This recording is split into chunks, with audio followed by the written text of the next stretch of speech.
All right. Good morning, sir. So my name is Dishon Ashburne. I am a realtor in the Baltimore area. Well, call me an entrepreneur as well. I run two businesses. So I have my real estate practice, and I also run a barbershop. So I've been in the real estate industry since 2006, 2007, and been in construction prior to then, being a drywall technician, seeing a lot of new construction.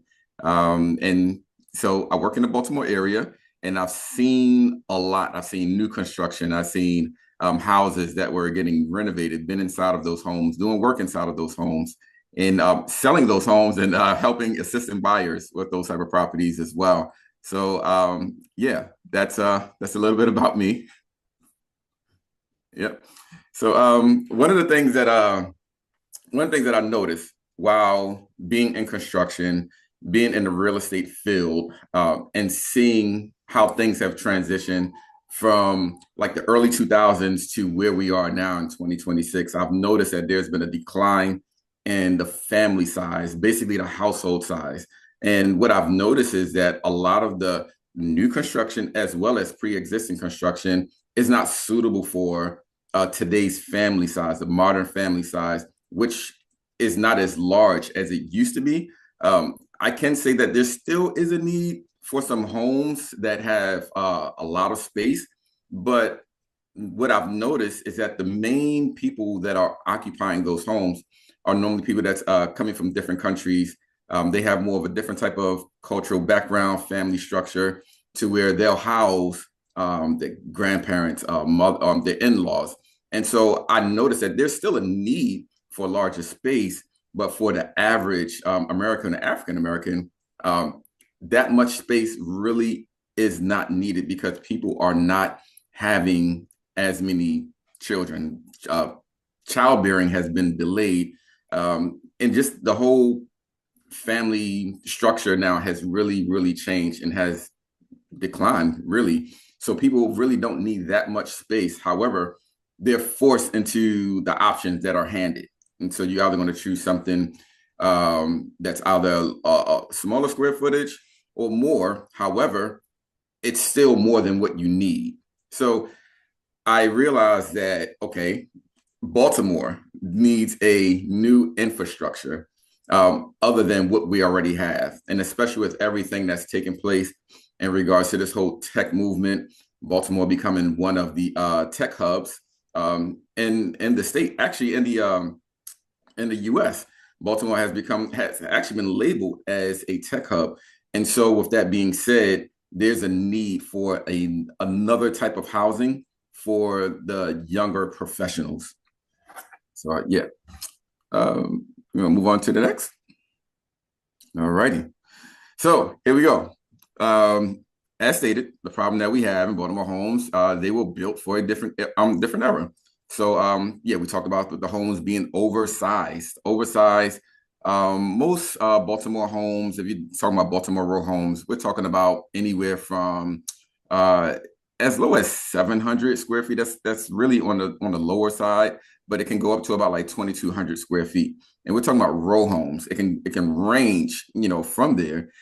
They were designed once again for larger families with three bedrooms, hoping to house two adults, maybe two or three children or more. Also, inside of those homes, here's the interesting thing. If you're going to have all of that square footage, it takes more energy to actually warm up a home of that size, of 1,000 square feet, of 1,400 square feet.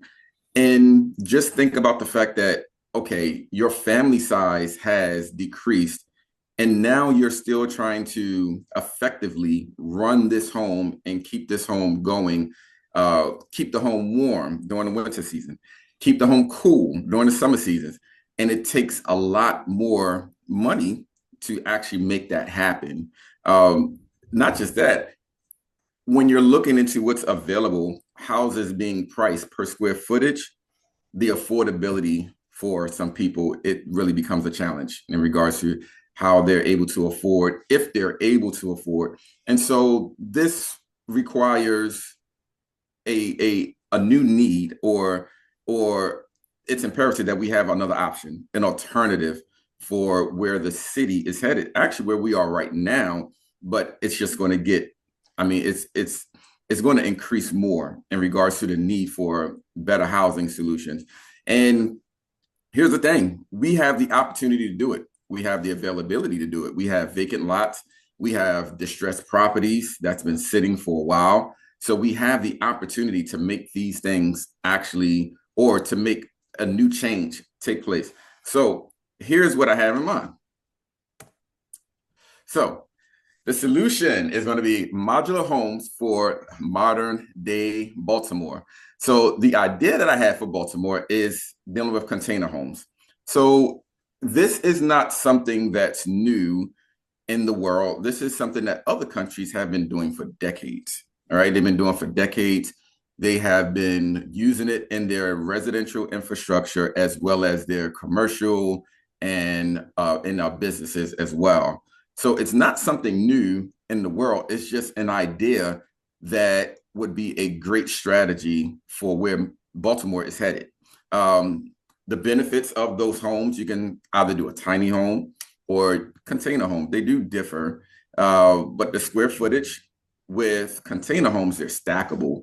You know, you put them side by side. You can create more space. They're actually energy efficient because now you're dealing with a steel structure. And not just that, if you like, you can also have it customized to match the neighborhoods that it's going to be put in. So you can actually have the exterior with either stucco. You can have siding. There's different things that you can do to create some uniformity into those neighborhoods where these things could be implemented, right? But you can also have energy saving options, and like so solar, for example. You can have your energy that you're using, your consumption. You can have solar power that is going to help with energy consumption. Solar panels also actually reserve like energy that's not being used, so that's like stored energy that can be saved, and it helps with your cost, the cost of operating your home, the cost of heating your home, the cost of keeping your home cool. All right. And so you can also have these homes to be built faster. So most of these homes, tiny homes, as well as container homes, they are considered modular construction, but they're actually built in factories. So they're built in factories where you have workers as well as robotics that's helping to put these things together, to actually customize. I mean, everything is done inside the factory and then transported on site. All right. But not just that, the other great thing about it is the affordable option. The affordable option, because you are now offering a different type of structure. You're offering a different type of structure. You're offering a different type of build. And you have homes that sometimes with a container home, you can either start on the lower end where some people may be able to afford paying cash, you know, if they have a good savings or some investments that they've done and able to just throw cash at it and make it happen. Or you may have some financing options, you know, available to make those things happen. All right. So let's move on to the next. All right. So why this works. Okay. Number one, it aligns with the modern household size. Going back to that square footage that we talked about. So if you're going to go into if there is a couple, all right, let's say for example, I have my 3 children. I have my twins in college, and my youngest one, he's in middle school now. And so now that family size is smaller, it's a smaller family size. However, the home that we're in is still, it's a bigger home, about 1,400 square feet. And I'm talking about every level is finished from the basement, first floor, second floor, everything is finished. Well, it takes a lot of energy consumption to actually, number one, heat up that home, cool off that home. You're running so much, but not just that. Sometimes we have too much space to work with, and we end up overpowering each room. And we try to create these spaces to try to make them functional, but we end up having too much. All right. So that's one thing dealing with like why this actually aligns, why this idea actually aligns with where we are right now. But also construction time. Construction time is reduced by 30 to 50% because it's done in a factory. These homes are put together in a factory. So instead of having the issue of when you're building normal construction, which is you're exposed to the elements, and sometimes based on the weather conditions, that can delay a timeline in which homes are being ready and homes are being available. So that right there really helps out the fact that this type of structure, this type of infrastructure can actually be done in a faster timeline. All right, and it can also respond faster to Baltimore needs for housing young professionals, for housing people that need affordable housing, or providing options for people that need affordable housing in basically a timely fashion. It lowers the long-term utility and maintenance costs. So when it comes to, we talked about utilities, right? We talked about the energy consumption. You have the solar panel options. You have even some solar energy options like generators. For example, I end up purchasing this generator that I use for a mobile barbershop, and that generator has the option to plug in some solar panels to it. So here's the thing: with the generator is battery powered, it can be recharged, but they also have the larger options that you can use for, guess what, tiny homes and also container homes. It's all based on the amount of power that you are going to be consuming, the type of appliances you're going to have, how often you're going to be home, and what you're going to be running. So you can actually store these batteries away. So this actually helps with your utility costs. And then we move forward to maintenance costs. When it comes to these steel structured containers, they are weatherproof. So against pests, against fire, against just different type of elements, right? That a normal brick structure or stick structure, wooded structure, different things, how the elements can affect those things. Container homes they actually do last longer than our traditional construction homes.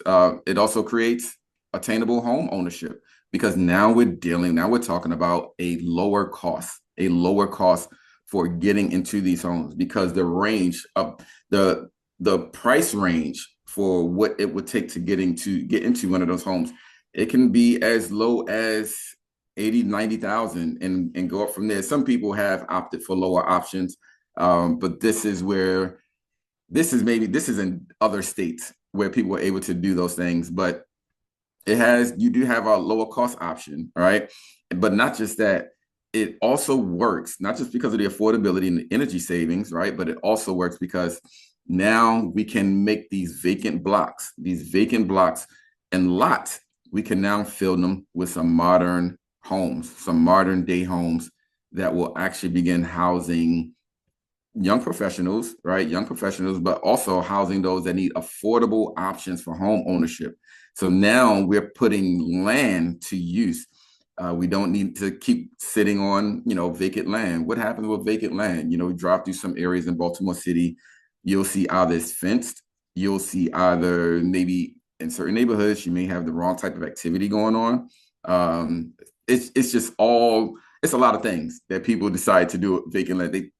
Some people just dump stuff on vacant lots. So when the city actually begin to use these areas for a greater purpose, overall, it works for everyone, and especially for those that are invested in a community, that lives in a community. It really does make them feel good about the fact that the city is taking is showing pride in their neighborhood, in their city, in the communities.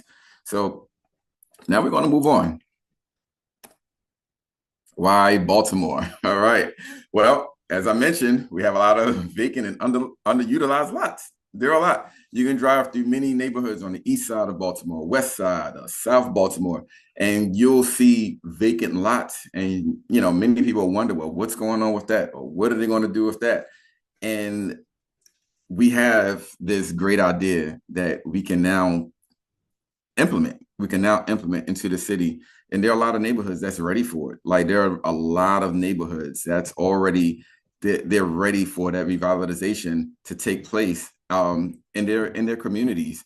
So and then we also once again have that growing population of young professionals and downsizers. A lot of people that are downsizing, because what happens when you have children? What happens to children? Children grow up, right? They grow up and they have their own lives.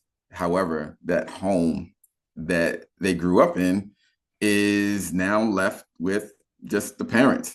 And so now you have these empty nesters, as we would call them, empty nesters, and with all of this space. And so now you have all of this space, and sometimes, your children now that they go away to college in another state, some of them take jobs that's out of the state or out of the country. And so now you're here. You're at this intersection of I have all of this space, I have all of this home, but we don't have a desire for it. What happens is some people actually decide to, if they downsize, they're not left with many options. All right. So they're not left with many options. Some people still want a house. They don't want to actually live in a condo. Some people don't want to live in an apartment building because they're so used to having that, I guess, that solitude, if you would, or just that exclusivity, or that privacy, that space that they get to call their own. And so if they decide to look for a home in the Baltimore area, there I don't know if you can really find any options for number one, a one bedroom. You're really not going to find a one bedroom home. You may find two bedroom homes, more so like in the Dundalk area, but for a single family two bedroom home, very, very rare. So this is an opportunity to create options for people that are downsizing, but also, once again, we have a lot of young professionals, and especially with us moving in this tech era that's growing and Baltimore becoming a tech hub, it's going to attract more and more and more. And what do we need? We need other options other than renting in an apartment, other than going into a condo. Some people want these alternative options. Once again, they're doing these things in other states. They're doing these things and they're doing this in other countries. In Baltimore is actually just like it's green. It's ready. It's ready for it. In my opinion, I think it's a great opportunity. Also, I discovered that the city incentives for infill and affordable housing innovation. So there's this one community, Oliver community in East Baltimore. Now they don't have container homes. However, they do have the tiny homes, and they made these tiny homes affordable for people that was low income. And also, I do believe that some of it was also for people that was facing like homelessness. And it's already up and running. But once again, these aren't container homes. These are more so like tiny homes, around 400 to 440 square feet. But it already shows that Baltimore is open to this new idea of another type of housing to make available. Once again, it also is strongly aligns with the climate resilience goals, right? Some of the things that Aaron and I talked about, he talked about as far as like clean air and everything inside of the home, and how just the health impact that these pre-existing homes that they have on people, triggering asthma and different things and different health issues. And so the conversation that he and I had, I realized that the idea that I have for the container homes, as well as what his initiative, I was like, all right, there's an intersection, and it sounds like they both align. So this is why we are here. So let's move forward. All right. So in moving forward, right? So Baltimore decides, hey, this is a great idea. Let's move forward. All right. So here are some options. All right. As far as a step-by-step phase. So phase one, phase two, phase three, right? Phase one, you build one or two model homes. All right. And you see how you test the systems that you're going to have inside there, as far as your HVAC, your plumbing system, your energy system, materials being used, and also most importantly, the community's response, right? Because you want to get good feedback, from the community. You want the community to embrace this new idea of housing that's being implemented, right? So that's going to be That's going to be the first phase to actually start building one or two model homes, find a perfect prime area that's ready for it, a space where either we're doing for vacant lot, or if we have to put something either in between a section of homes, but still maintaining uniformity. That's also something that's very important because you want it to make sense. You don't want to drive through a neighborhood or neighbors walking through the neighborhood and it just doesn't make sense. You have old construction, new construction. Well, you can have both, but there is a way to create uniformity while both of them are existing. Then phase two, pilot block, develop 6 to 12 units on a cluster of vacant lots. Like it's possible. So once again, there are some city and states in other countries that have already implemented this model right here and using that, and it's been successful. And then we go into phase three, multi-block expansion. And this is where you have more land available. We have certain areas where there's land as vacant lots, as well as distressed properties where where phase three can actually be like completely like implemented. And that will be how we would implement this whole idea of container homes into Baltimore City's new infrastructure. All right, so let's move forward.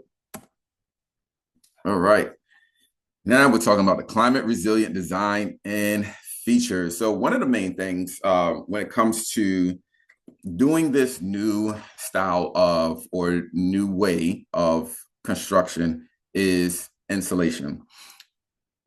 Insulation may sound, well, we know that it's needed. We know what it's for. However, it has to be the type of insulation is really based on the climate, where you are. So in this region, in this part of the country, we must have the right type of insulation because we get cold and we get the cold season, the winter season, and then we also get our summer seasons as well. We get all four, and especially in Baltimore, especially in Maryland, we get all four seasons, right? And so we have to make sure that we have the right insulation. So they do have the right insulation that will go inside of these homes. There have been some container homes that have been put in Maryland, and so we do have the right insulation that's being put inside there. What it does is what I've learned is that with the right type of insulation breaks down. All right, so it breaks down, but it doesn't. It takes time before it begins to break down. What happens is if you have the wrong insulation, it releases a odorless vapor that now affects your immune system. And so this is what we would consider like a silent killer. So having the right type of insulation inside of these homes is very important. Moving forward, we talked about energy, right? We talked about the solar panels and also the battery storage. Moving from there, smart vac, energy monitoring, elevated foundation for flood zones. I know we don't have many flood zones in the Baltimore City area. Those containers moving forward are fire resistant and corrosion resistant materials. And then we also have the water saving fixtures that you can have there for rainwater systems. One of the things that I think will be a great idea with these design features is having all of these systems to be monitored on I would say an app, monitor on an app, right? So these systems being cloud, operated, right? So cloud operated, you get to monitor them and you get to make adjustments to them. Kind of like what we already have when it comes to thermostats, right? We have the smart thermostats inside the home. So kind of like what we already have with that. So let's move forward to that right there because now I'm kind of moving ahead of myself, but yeah, dealing with the smart thermostats. Like that's something that we're able to control, from our phone, app controlled lighting and security. So we have these things already exist, right? So we have the app controlled lighting, security, energy dashboard. Like that is the main thing right there. Energy dashboard. So what I've learned, I was taking this class that was dealing with container homes and seeing how in some parts of the world where they already have this going on. What I've learned is that there you can have your container home to have these smart features where it actually learns your living behavioral patterns, right? So it learns when you take a shower and how much water you consume, the temperature that you're normally using, when it learns it over time and it gathers that data, um, as well as cooking. When you're cooking, um, it predicts over time it learns, not predicts, but rather learns your cooking patterns and everything. And so in how much lighting you use when you're going into different sections of your home, how much power you're using. And so just imagine a smart home where you have a dashboard, either accessible from one of your smart devices, whether it's your laptop, your tablet, or your phone, but you are able to monitor and keep track of the energy that you are consuming on a daily basis, on a monthly basis, and a yearly basis, and then also having the ability to adjust how you live from there, adjusting how much how much energy you're consuming. Or let's just say if you have children, at home too. Let's say if you have a larger smart home, you have children, maybe two or three, you can actually monitor the type of energy that's being used, how often they're using energy, kids leaving lights on at night when they're asleep and don't have need of the light, right? So imagine having that type of feature inside of a home, right? And then one of the other things about these layouts is the remote work optimized layouts. So with Baltimore City becoming that tech hub, it now has created a lot of options for hybrid workers, also remote workers. And with that being said, those type of professionals, they're going to require or desire a certain type of space that they're going to be working out of.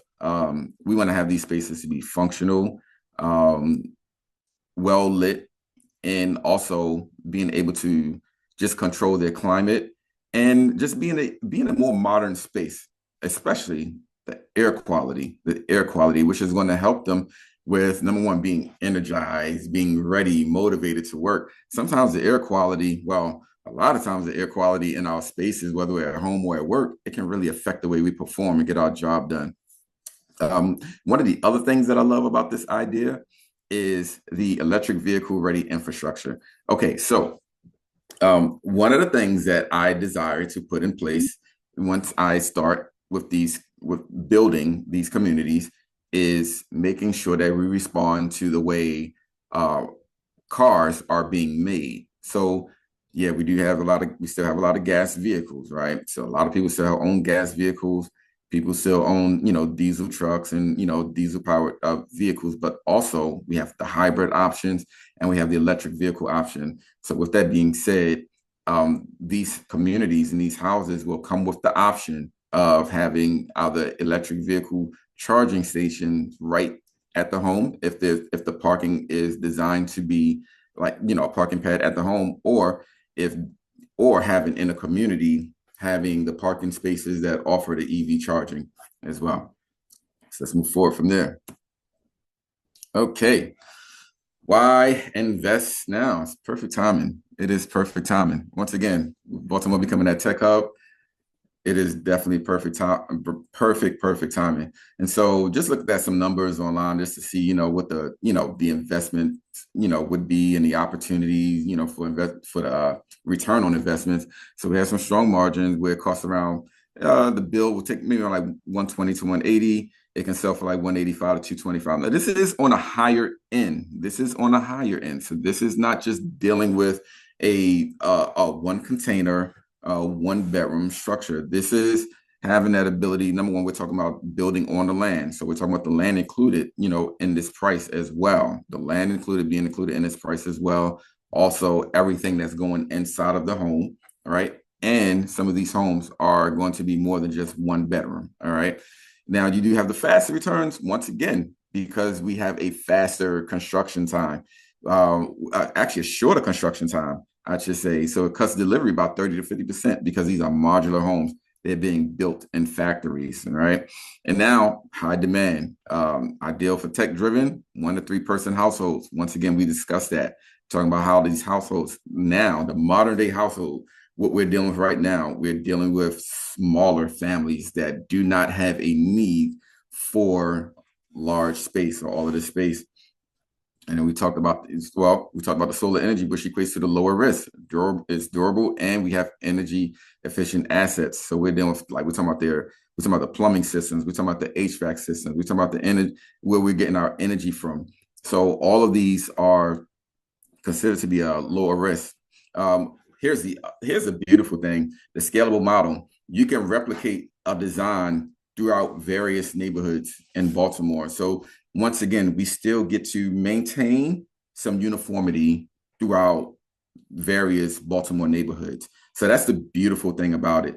You don't have to worry about a block not making sense, or the aesthetics of a neighborhood or a community just doesn't make sense. We have a scalable model, create a scalable model. These things are done in a factory, the modular homes, and you're basically just you're replicating those things, and you're putting those, as many as you can fit, into some vacant lots. You put as many as you can fit and still have some uniformity inside of a neighborhood. Let's move forward from there. Okay, once again, why this matters now. As I stated over and over and over, Baltimore's tech hub, it has the momentum. It demands modern and flexible housing. Why? Because we have a lot of young professionals. We have many people that have delayed childbearing. A lot of couples. We just don't see as many people having children. We see many people having, a dog or maybe one child, and sometimes calling their pet, their baby. They could call them fur babies, and people are just are happy with that, right? They're sticking to that right there, and delaying childbearing. Also, once again, remote and hybrid workers need adaptable, tech-enabled living spaces. So once again, with Maryland becoming that tech hub, this has created such a need. This right here, the container homes, is basically responding to where Maryland is and where Maryland is actually headed. Once again, now the smart container homes offer the next evolution of innovative, community-centered development. All right, so let's move on from there. And that brings me to a close. Let's connect. That's my information right there. I'll be happy to discuss some more ideas regarding the container home initiative and how it can really have a great impact on Baltimore's affordability, and also responding to the size of the new era of households. All right, Dishon, great presentation. Awesome, awesome, very engaging. Do you have a few minutes for some questions? Yes, sir. All right, all right. So let's see. What would you see as maybe some barriers to adoption that you might need to overcome in order to move this plan forward? Well, some of the barriers that I would say, well, actually, one of the biggest barriers I would say would be financing, because when it comes to FHA guidelines, in regards to the financing. So FHA, one of the loan products that will actually work for this, would be the FHA 203K. All right. The thing is that the home has to be affixed to the foundation. Hmm. Right. Container homes, that's possible. That is definitely possible. But tiny homes, because they're mobile, they will not qualify for, traditional financing.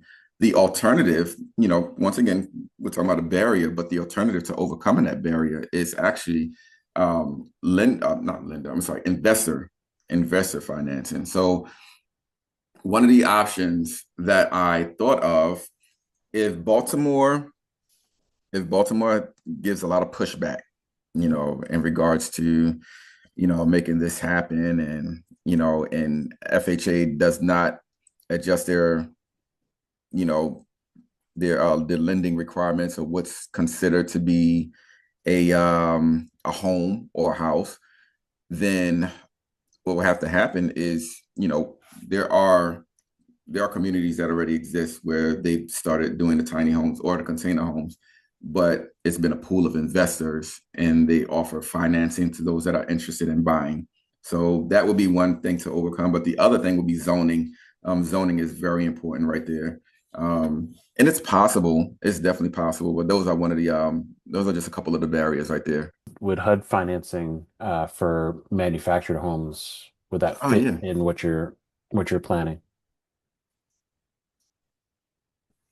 Well, go back a little bit. You said that HUD is Yeah, actually. HUD currently finances manufactured homes that Oh, are still on a chassis, a mobile home. yes, And I think you yes. said some of your tiny homes may or may not be permanently affixed. So is that type of financing a possibility? Actually, it is. Okay.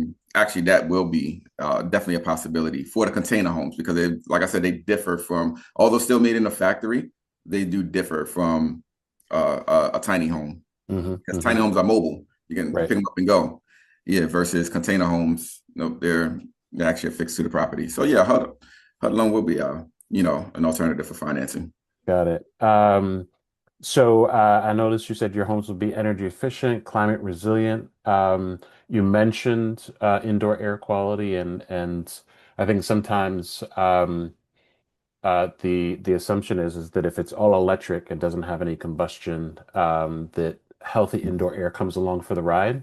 But because Yeah. because I've measured so many properties that are all electric, net zero, have all the environmental certifications, and the air quality still is not good. There needs to be a little bit more of a concerted effort and some validation measures. Air quality monitoring is one. Air purifier is another Mm, thing.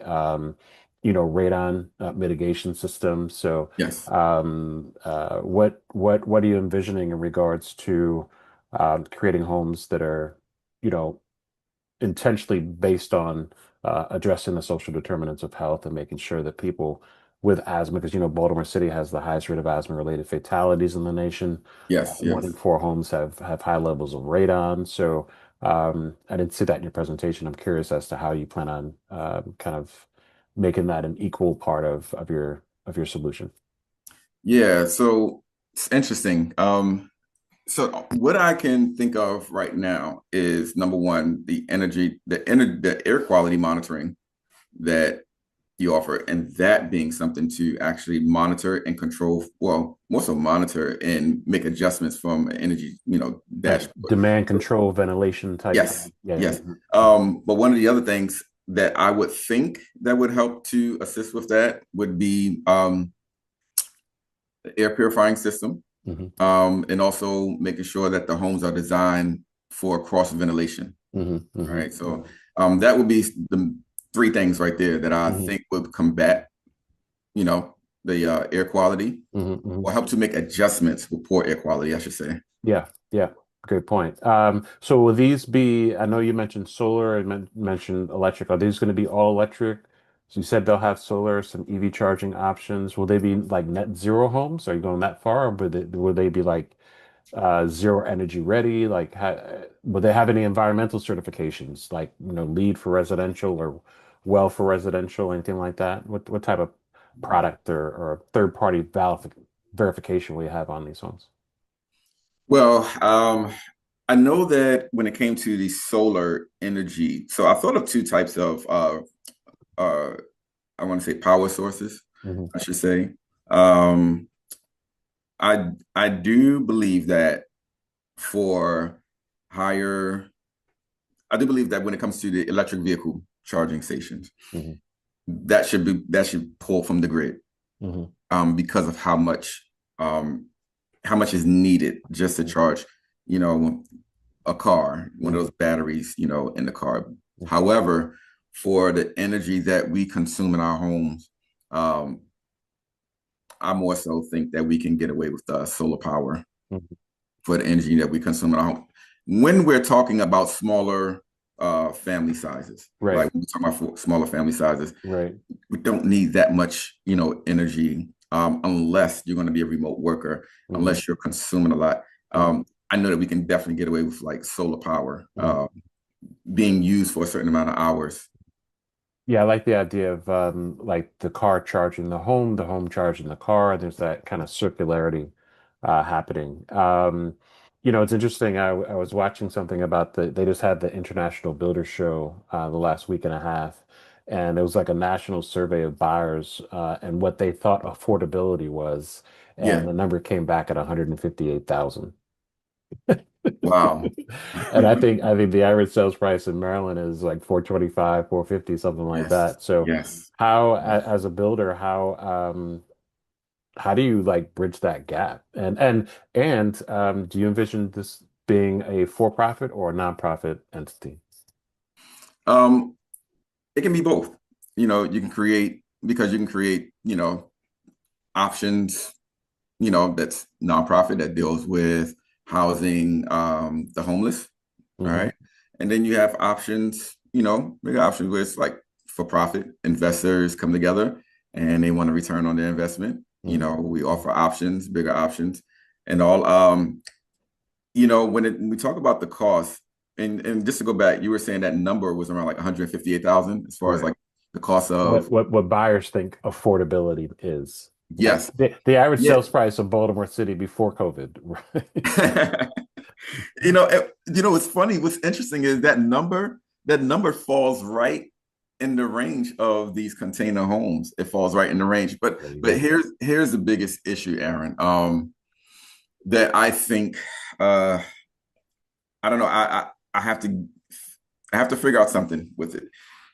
If you put one of these container homes in a neighborhood the where homes are being appraised Hmm. at a high value, it's we don't want to affect the appraised value of the pre-existing homes, Hmm. you know, in the community, in the neighborhood, because that land determines the value as well, Hmm. right? Hmm. Hmm. So the land determines the value as well. And so that's one of the it's one of the barriers where I haven't figured out, Hmm. how we'll work around that Hmm. Hmm. right there, Interesting. affecting the appraised value of pre-existing homes. That would be a big concern, Hmm. for anyone that's going to show up to like a zoning meeting. Hmm. How does Hmm. this affect the value of my property? Right, exactly. Exactly. It's interesting. You mentioned the tiny homes in Oliver. I'd driven down that street and got a chance to get out and kind of walk around and check them out. It's a very interesting product. Have you identified any factories that you'll be working with in Pennsylvania, Delaware, or anywhere else in the Northeast or? I haven't really identified many. I checked out, I've been listening to some of them. It's one, make sure I get the name correct. Auto Auto Volo, or Auto Volo, something like that. Um, but I don't know if I think they're in the Midwest. Okay. Yeah, they have about 66 robots and 260 or 240 workers. And the robots work for, the humans. Mm-hmm. But it just helps with eliminating, human error. Hmm. But yeah, I haven't really, dug that deep into seeing which ones that, I actually go with. I started with it, but haven't really identified any that I lock in with. And have you selected a neighborhood where you want to launch your pilot? You know, uh, one of the areas that I thought about is really the was it John Hopkins bio, they call it a biomedical park where they've already started, Over in kind of Greektown area? Yeah, yep, Okay. yep. Okay. Yeah, they already started, East Baltimore. new construction, new building, but I believe there's still opportunities. There's still some opportunities over there. Hmm. Still Hmm. some opportunity. And I feel that it will actually fit with what they already have. Hmm. So it won't be hard to actually create some uniformity, Hmm. Hmm. because they already given it like this kind of like modern, look to the area. But there's still some buildings that, in my opinion, that I believe that they could just do away with and get rid of, and actually some vacant lots as well. Hmm. Well, I encourage you to come back after March 19th or on March 19th to watch the other presenters. Delicia Gunn is the founder and CEO of Hempcrete. She's based out of DC, and so she's got her own insulation dealing with hemp. So I'm excited to get her interview Ooh, up. So you might want to that's exciting. tap into what she's doing. So that's pretty amazing. Yeah. Dishon, this has been great, man. Is there anything that I didn't ask you that you want people to know about, you or the work that you're doing before we close out? I just once again, I've been in the real estate industry for a while, been in construction for a while. I've done things. I've built a mobile barber shop, and literally, it's almost like a I've been there, folks. yeah, I've been there. This is my barber. He does a great job. So yeah. And some people have used these. Some people have used this for campers, and hmm so once I built that, I was like, hmm. Some people throw the idea at me, and it was like, man, you could build houses, you could build container homes, right? And you can do it just like you did this. And I was like, yeah. So, Why not? yeah, one thing to know about me, I'm innovative, forward thinking. I like a challenge, and I'm more of a solutions based person hmm where I see like an opportunity to solve a problem. hmm And so looking at Baltimore and, just seeing the distressed properties, but also not just looking at Baltimore, but looking at the new family dynamics now. Yeah. That's the thing there. We Yeah. don't need as much space. We really don't. We're forced into it. And so yeah, that's it. Well, absolutely. Well, your contact information will magically appear on the screen so people can reach out, get more information, engage with you. Awesome. And I appreciate your time, man. This has been great. All right. Thanks a lot, Aaron. I All right. appreciate you. My pleasure. I'll talk to you soon. Thanks. Bye bye.